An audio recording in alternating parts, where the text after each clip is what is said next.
Detox நேயர்களுக்கு வணக்கம். 11வது நிதி ஆயோக் கூட்டம் ரொம்ப விமர்சையாக பிரதமர் மோடி அவர்கள் தலைமையில் நடந்தது. இதில் முதலமைச்சர் விஜய் அவர்கள் கலந்து கொண்டு தமிழ்நாடை பற்றி ரொம்ப பெருசாக பேசியிருக்கிறாரு. அவர் என்ன பேச போகிறாரு, ஏதை பேச போகிறாரு, என்னென்ன விஷயங்கள் ஒன்றிய அரசுகிட்ட தமிழ்நாடு சார்பாக முன்வைக்க போகிறாரு, இப்படின்னு பல எதிர்பார்ப்புகள் இருந்தது. ஏன்னா முதல் முறையாக விஜய் அவர்கள் என்ன பண்ணுறாரு, இந்த நிதி ஆயோக் கூட்டத்தில் கலந்துக்கிறாரு. ஸோ ஒட்டுமொத்த தமிழ்நாடு எதிர்பார்த்துருந்தது, என்ன தான் பேச போகிறாரு, என்னென்ன நமக்கு கிடைக்க வேண்டிய நிதிகள். ஏற்கனவே திமுக ஆட்சி இருக்கும் பொழுது நமக்கு கொடுக்க வேண்டிய நிதிகள்லாம் நிறைய நிதி நிலுவையில் இருக்குது. ஜிஎஸ்டி நிதி, பகிர்மான நிதியாக இருக்கட்டும், கல்வி நிதியாக இருக்கட்டும், பேரிடர் நிதியாக இருக்கட்டும், இப்படின்னு பல கட்ட நிதிகள் நமக்கு தர வேண்டியது பெண்டிங்கில் இருக்குது. ஸோ இந்த நிதி ஆயோக் கூட்டத்தில் என்னென்ன பேச போகிறாங்க அப்படின்னு தான் ஒட்டுமொத்தமாக எதிர்பார்க்கப்பட்டது. விஜய் அவர்களும் எதிர்பார்த்ததை விட அதிகமாக பேசினார். ஆனால் அவர் கொஞ்சம் டீட்டெயிலாக என்ன பண்ணார், தமிழ்நாட்டுடைய வளர்ச்சியை பற்றி சொன்னார். என்ன சொன்னார் தமிழ்நாட்டு வளர்ச்சியை பற்றி அப்படின்னா, இந்தியாவிலேயே பொருளாதார வளர்ச்சியில் தமிழ்நாடு 2ஆம் இடமாக இருக்குது. அது மாத்திரம் இல்லை, பெண்களுடைய கல்வியாக இருக்கட்டும், பாதுகாப்பாக இருக்கட்டும், வளர்ச்சிகளாக இருக்கட்டும், இதில் எல்லாத்துலேயுமே நம்பர் 1 மாநிலமாக தமிழ்நாடு ரொம்ப சிறந்து விளங்குது அப்படின்னு சொல்லியிருக்கிறாரு. இந்தியாவில் வேலை செய்கிற பெண்களில் கிட்டத்தட்ட 42% அது தமிழ்நாட்டு ஆட்கள் தான் அப்படின்றதையும் ரொம்ப பெருமையாக பேசியிருக்கிறார். இவர் தமிழ்நாடை பற்றி பெருமை பேசுகிறது நம்ம ரொம்ப பாராட்ட வேண்டிய விஷயம். ஆனால் இந்த ஒரு மாத ஆட்சி காலத்தில் விஜய் அவர்கள் இவ்வளோது செஞ்சுருக்கிறாரா அப்படின்ற ஒரு கேள்வி இருக்குல்ல.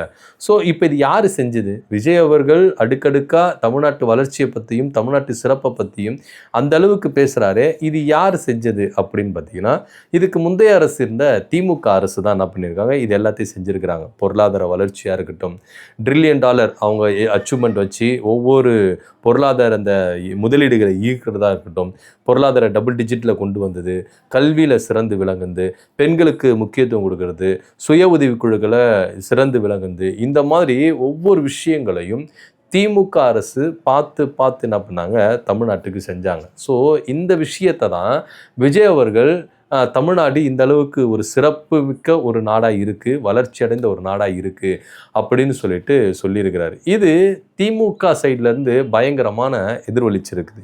ஏன் அப்படின்னா, விஜய் அவர்கள் தேர்தல் பிரச்சாரங்களில் திமுக செய்த சாதனைகளையும், திமுக செய்த செயல் திட்டங்களையும், திமுக எந்தெந்த வளர்ச்சி திட்டங்களை கொண்டு வந்தது அப்படின்ற ஒரு விஷயத்தை ஏற்றுக்கொள்ளாமல், தமிழ்நாடு என்னவோ திமுக ஆட்சி காலத்தில் அதில் பாதாள குழிக்குள்ளே போயிட்ட மாதிரியும், இவர் தான் எடுத்து அந்த பாதாள குழியிலிருந்து எடுத்து தமிழ்நாட்டை தலை நிமிர்த்த போகிறாரு அப்படின்ற மாதிரி என்ன பண்ணார், ஒரு நரேட்டிவை செட் பண்ணார். ஏன்னா நீங்கள் விஜய் அவர்கள் பிரச்சாரங்களை பேசும்பொழுது சட்ட ஒழுங்கு பிரச்சனையாக இருக்கட்டும், அதே மாத்திரம் இல்லை கல்வி பிரச்சனையாக இருக்கட்டும், நிதி கொடுக்குற பிரச்சனையாக இருக்கட்டும், ஏகப்பட்ட ஒரு நரேட்டிவ் என்ன பண்ணார், ஒரு பொய்களை மட்டும்தான் சொன்னார் அப்படின்றது இப்போ ரொம்ப ப்ரூவ் ஆயிடுச்சு. ஏன்னா தேர்தல் பிரச்சாரங்களில் ஆளும் தரப்பினரை நம்ம விமர்சிக்கலாம், ஆனால் ஆக்கப்பூர்வமாக விமர்சிச்சாரா அப்படின்னு ஒரு கேள்வி இருக்குல்ல.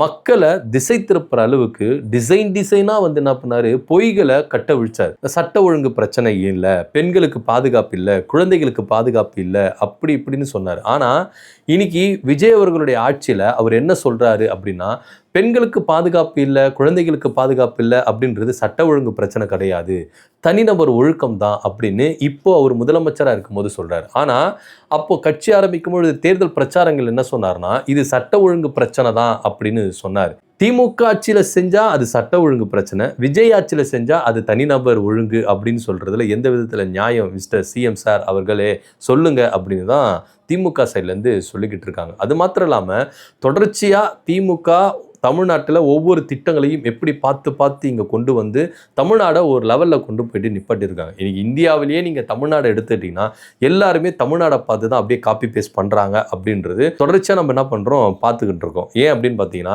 மகளிர் உரிமை தொகையாக இருக்கட்டும், இங்கே திமுக தான் ஃபஸ்ட்டு என்ன பண்ணாங்க, இன்ட்ரடியூஸ் பண்ணாங்க. ஆனால் அதை பார்த்து தான் இன்றைக்கி ஆளும் பாஜக ஒரு சில மாநிலங்களில் அதை என்ன பண்ணுறாங்க, இம்ப்ளிமெண்ட் பண்ணியிருக்காங்க. ஆரம்பத்தில் இதே பாஜகவே என்ன பண்ணாங்கன்னா, மக்களை கையேந்த வைக்கிறீங்களா அப்படி இப்படின்னு சொல்லிட்டு பல விமர்சனங்கள் முன் வச்சாங்க. பண்ணாங்க.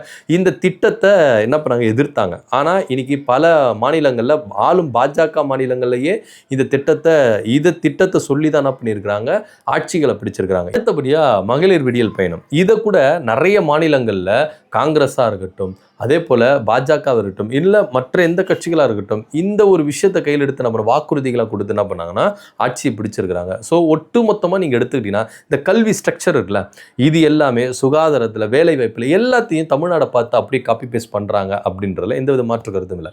ஆனால் இன்னைக்கு விஜய் அவர்கள் பிரச்சாரத்தில் என்ன சொன்னார் அப்படின்னா, தமிழ்நாடு திமுக கிட்ட இருக்கிறதுனால புதக்குழியில் போய் விழுந்துருச்சு அப்படி இப்படின்னு சொல்லிட்டு ஒரு கட்டமைப்பை என்ன பண்ணார், கட்டமைச்சார், ஒரு பொய் கட்டமைப்பை கட்டமைச்சார். ஆனால் இன்னைக்கு அதே விஜயோடைய திருவாயால தான் இன்னைக்கு தமிழ்நாட்டில் கல்வியாக இருக்கட்டும், சுகாதாரமாக இருக்கட்டும், அதே போல் பெண்களுடைய வளர்ச்சியாக இருக்கும், சுயதொழிலாக இருக்கட்டும், மகளிர் சுய உதவி குழுவாக இருக்கட்டும், இப்படின்னு பல விஷயங்களில் தமிழ்நாடு சிறந்ததாக விளங்கியிருக்கு. இந்தியாவிலேயே பொருளாதாரத்தில் தமிழ்நாடு 2ஆம் இடத்துல இருக்குது அப்படி இப்படின்னு சொல்லிட்டு என்ன பண்ணுறாரு, சொல்லியிருக்கிறாரு. ஸோ இவ்வளோ பெருமைகளும் யார் செஞ்சா அப்படின்னா அது திமுக அரசு. ஆனால் ஒன்றுமே செய்யாமல் வாயிலேயே வடை சுட்டுக்கிட்டு எல்லாத்தையும் இவங்க பொய் பிரச்சாரங்களை கட்டமைச்சிட்டு இன்னைக்கு முதலமைச்சரா அப்படின்னு போயிட்டு என்ன பண்ணுறாரு, திமுக செஞ்சதை இவர் செஞ்சேன் அப்படின்னு சொல்லிட்டு சொல்கிறாரு. இது எந்த விதத்தில் நியாயம்? மக்களே நீங்களே ஒரு நல்ல தீர்ப்பை சொல்லுங்கள், நியாயமாக சொல்லுங்கள் அப்படின்னு தான் உதயநிதி ஸ்டாலின் அவர்கள் டாரா என்ன பண்ணியிருக்கிறாரு, விஜய் அவர்களை வச்சு செஞ்சிருக்கிறாரு அப்படின்னு சொல்லணும். ஏன்னா விஜய் பொறுப்பேற்று 1 மாதம் தான் ஆகுது. இந்த 1 மாதத்தில் என்னென்ன பிரச்சனைகள் இருந்தது, ஏதேது பிரச்சனைகள் இருந்தது எல்லாத்தையும் நம்ம பார்த்தோம். ஸோ விஜய் அவர்கள் ஆட்சி பொறுப்பேற்றிருந்து இது வரைக்கும் ஒரு திட்டத்தையும் சுயமாக அவர் என்ன பண்ணலை, செய்யவே இல்லை. எல்லாத்தையும் அப்படியே காப்பி பேஸ்ட் தான் பண்ணிட்டு இருக்காரு கண்டி, மற்றபடி ஒன்றும் இல்லை. இன்னொரு விஷயம் சொல்ல போனால் விஜய் அவர்கள் என்ன சொன்னார், நிதியே இல்லை, எல்லாத்தையும் கஜானாவை காலி பண்ணிட்டாங்க அப்படி இப்படின்னு அவ்வளோ உருட்டுன்னு உருட்டுனார். ஆனால் இன்னைக்கு எல்லாமே வெளியே தெரிஞ்சிருச்சு, மக்களுக்கு ரொம்ப தெளிவாக தெரியுது. திமுக செய்ததை என்னவோ இவர் தான் செய்தார் அப்படின்னு சொல்லிட்டு இன்னைக்கு பில்டப் பண்ணியிருக்கிறாரு நிதி ஆயோக் கூட்டத்தில். ஆனால் ஒன்று தான் அங்கே இருக்கிறவங்களுக்கு எல்லாருக்குமே தெரியும், பிரதமர் மோடி அவர்களுக்கு தெரியும், பாஜக அரசு தெரியும், மற்ற மாநில முதலமைச்சர்களுக்கு தெரியும், விஜய் அவர்களால் ஒன்றுமே செய்யலை, இது முந்தைய அரசு திமுக அரசு செஞ்சது அப்படின்னு சொல்லிட்டு எல்லாருக்கும் வெட்ட வெளிச்சமாக இருக்கும். விஜய் அவர்கள் தேர்தல் பிரச்சாரங்களில் என்னென்ன பொய்களை சொன்னாரோ அதை அப்படியே என்ன இருக்கு, இன்னைக்கு விஜய் அவர்கள் சொன்னது பொய் அப்படின்னு அவர் முகத்திரிய அவரை கிழிச்சிருக்கிறாரு.